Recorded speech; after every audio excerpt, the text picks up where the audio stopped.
Vous voyez, c'était vraiment un terrain non cultivé au départ, et puis c'est devenu ça. Alors là, ce sont les exercices de gymnastique dont je vous parlais tout à l'heure. C'est le maître Peter de Nov qui les a composés, et ils sont accompagnés de prières.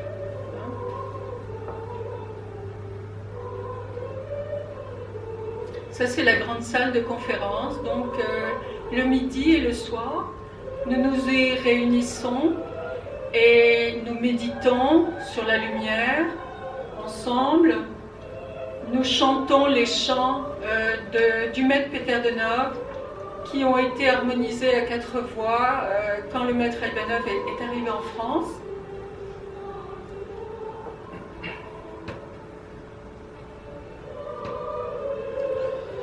Donc depuis les années 80, dans les silences, nous méditons sur la même image qui est la lumière blanche, comme je vous l'ai fait faire tout à l'heure,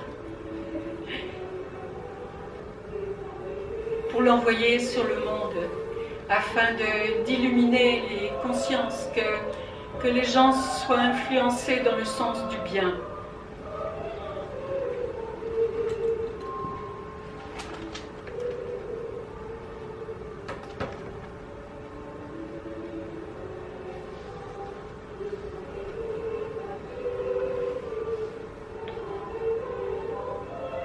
La musique est omniprésente dans la fraternité. Les gens sont continuellement en train de chanter ou de jouer des instruments. Il y a des chants d'une grande chorale, il y a la chorale juste des femmes, des sœurs que je dirige quelquefois quand je suis en France ou en Suisse. Et ça, c'est la paneurythmie. C'est une danse que le maître Peter de Nov a composée avec des mouvements très harmonieux, et elle a pour but de nous harmoniser avec Dieu et avec les forces de la nature. C'est dansé tous les ans, en été, dans les montagnes bulgares, par la fraternité bulgare, et par des gens du monde entier d'ailleurs. Ils sont des milliers à danser cette danse tous les étés dans les montagnes en Bulgarie, actuellement encore.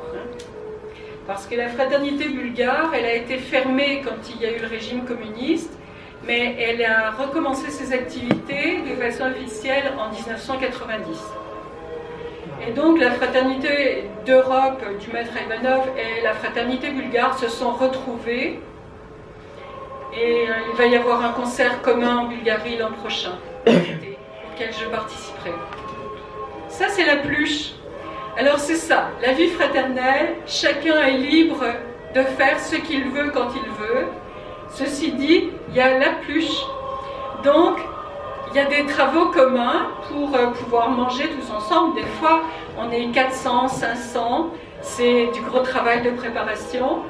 Donc, il y en a qui vont dans les cultures, il y en a d'autres qui vont à la cueillette des fruits, des légumes, et d'autres qui travaillent à la cuisine et à la pluche. Chacun y va quand il veut.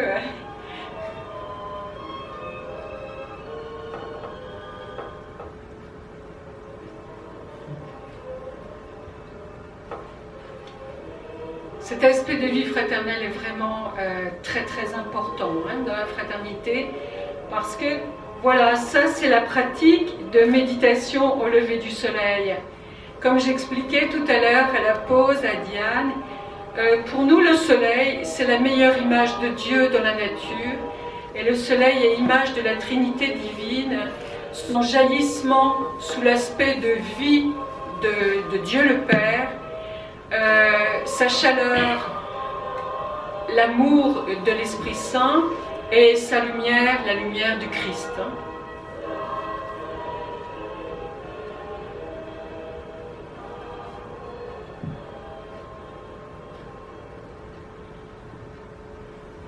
Et il y a aussi, pendant les repas, nous mangeons en silence, en méditant et en remerciant Dieu, et en pensant et en voyant des bénédictions à tous ceux qui ont permis que nous ayons cette nourriture sur la table.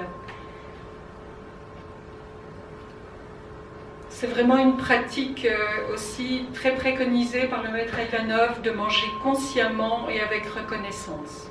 Et il dit que c'est une façon simple de se lier à Dieu puisqu'on fait plusieurs repas par jour. Donc au moment des repas, même si on n'a pas le temps de méditer ou de prier à d'autres moments, au moins on peut utiliser ce temps-là pour se lier à Dieu et à toute sa création.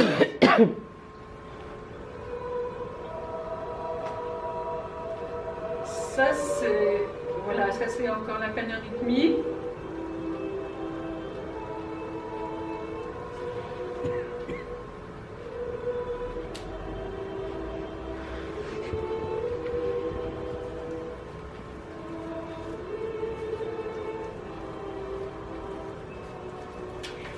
Le maître Peter Danov a mis beaucoup d'importance dans le fait de se lier à Dieu au sein de la nature.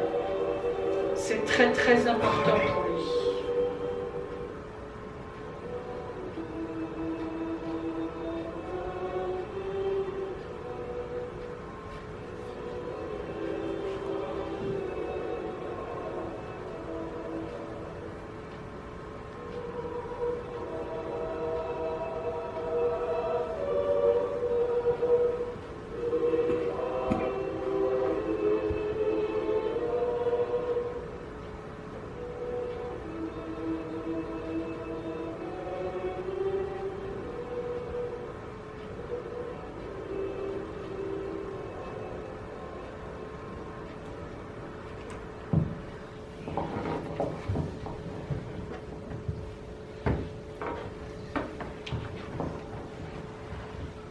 Alors pour finir, j'aimerais dire cette prière pour la fraternité universelle. Seigneur de l'amour, que ta volonté s'accomplisse sur la terre, que la paix se rétablisse parmi les nations. Illumine, Seigneur, par ta lumière toutes les intelligences, tous les cœurs et toutes les âmes, pour qu'ils se pénètrent de l'idée de fraternité, dans la collaboration mutuelle et l'amour entre les peuples. Amen.